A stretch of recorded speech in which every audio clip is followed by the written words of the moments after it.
एक संत वर्षा के जल में प्रेम और मस्ती से आगे चला जा रहा था कि इस संत ने एक मिठाई की दुकान को देखा जहां एक कढ़ाई में गर्म दूध उबाला जा रहा था। तो मौसम के हिसाब से दूसरी कढ़ाई में गर्मा गर्म जलेबियां तैयार हो रही थी। साधु कुछ क्षणों के लिए वहां रुक गया। शायद भूख का एहसास हो रहा था या मौसम का असर था। साधु हलवाई की भट्टी को बड़े गौर से देखने लगा। संत कुछ खाना चाहते थे लेकिन संत के पास पैसे नहीं थे। लेकिन नेक दिल हलवाई ने एक प्याला गरम दूध और कुछ जलेबियां साधु को दे दी। साधु ने गरम जलेबियां गरम दूध के साथ खाई और फिर हाथों को ऊपर की ओर उठाकर हलवाई के लिए प्रार्थना की और फिर आगे चल दिया। और साधु मस्ती में बारिश के पानी के छींटे उड़ाता चला जा रहा था। वह इस बात से बेखबर था कि एक युवा नवविवाहिता जोड़ा भी वर्षा के जल से बचता बचाता उसके पीछे चला आ रहा था। एक बार इस मस्त संत ने बारिश के पानी में जोर से लात मारी।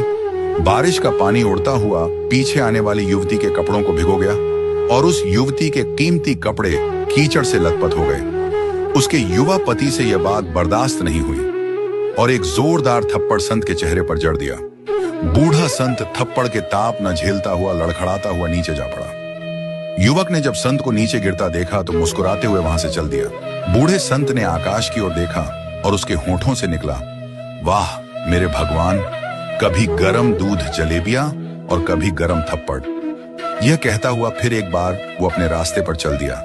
दूसरी ओर वह युवा जोड़ा मस्ती में अपनी मंजिल की ओर अग्रसर हो गया और अपने घर के सामने रुक गए। युवा अपनी जेब से चाबी निकालकर अपनी पत्नी से हंसी मजाक करते हुए ऊपर अपने घर की सीढ़ियां चढ़ रहा था। बारिश के कारण सीढ़ियों पर फिसलन हो गई थी और अचानक युवा का पैर फिसल गया और वह सीढ़ियों से नीचे गिरने लगा। महिला ने बहुत जोर से शोर मचाकर लोगों का ध्यान अपने पति की ओर आकर्षित करने लगी, जिसकी वजह से काफी लोग तुरंत सहायता के लिए उसके पति की ओर लपके। लेकिन तब तक देर हो चुकी थी।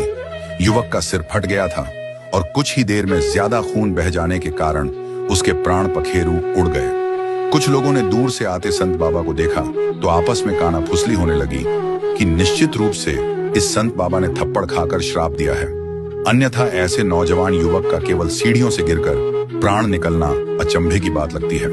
कुछ मन चले युवकों ने यह बात सुनकर संत को घेर लिया। एक युवक कहने लगा कि आप कैसे भगवान के भक्त हैं जो केवल थप्पड़ के कारण एक युवा को श्राप दे बैठे। संत कहने लगे, भगवान की कसम, मैंने इस युवा को श्राप नहीं दिया। अगर आपने श्राप नहीं दिया तो ऐसा नौजवान युवा सीढ़ियों से गिरकर कैसे मर गया? तब संत ने कहा कि आप में से कोई इस पूरी घटना का गवाह मौजूद है? तभी एक युवक आगे बढ़कर बोला कि हाँ मैं हूं। साधु ने अगला सवाल किया, मेरे कदमों से जो कीचड़ उछला था उसने युवा के कपड़े को दागी किया था?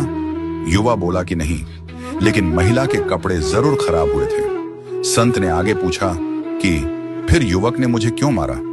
युवा कहने लगा कि वह युवा इस महिला का प्रेमी था और यह बर्दाश्त नहीं कर सका कि कोई उसके प्रेमी के कपड़ों को गंदा करे, इसलिए उस युवक ने आपको मारा।